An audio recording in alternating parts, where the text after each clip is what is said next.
Hey everybody, welcome back to another episode of Small Engine Velocity.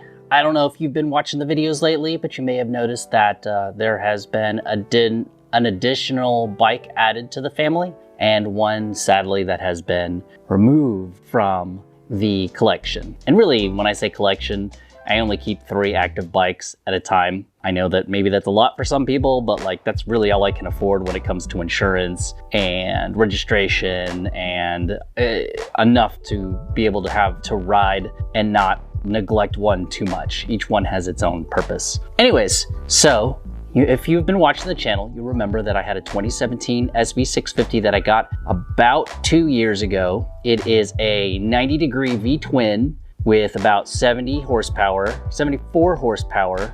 It was a super torquey, naked bike, awesome beginner bike.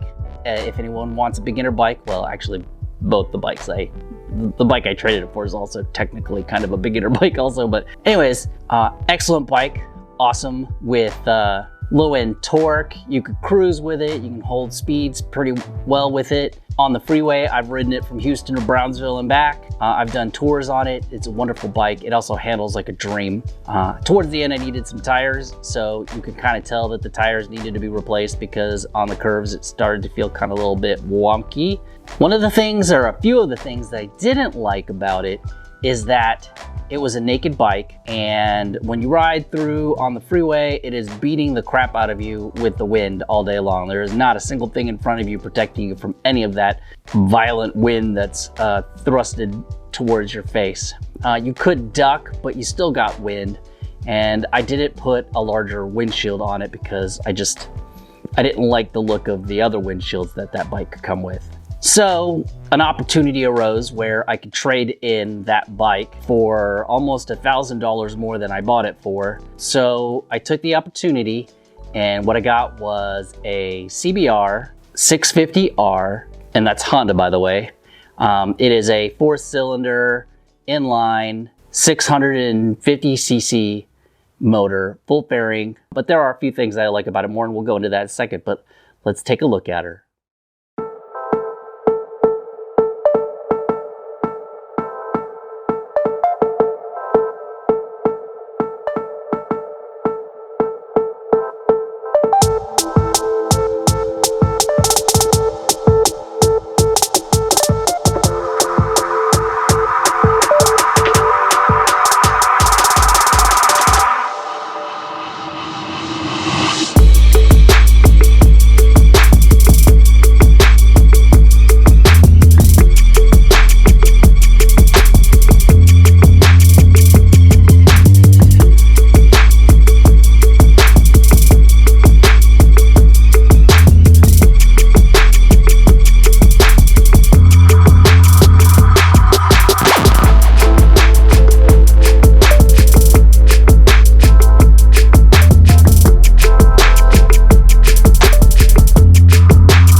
So why did I choose this bike? Well, I like the V2 or the V-twin motor, the 90-degree. I love that Harley sound that it made. It was very loud and blah, blah, blah, blah, blah.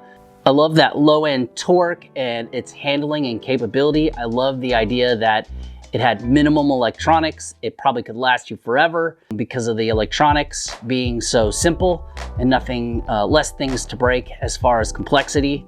But I chose this bike for a few reasons. One, it's not a street bike per se as far as seating position. Instead of like really hunched over the tank, you're more upright and the bars are a little bit higher. It rides almost exactly like the SV650 after I changed the bars on it.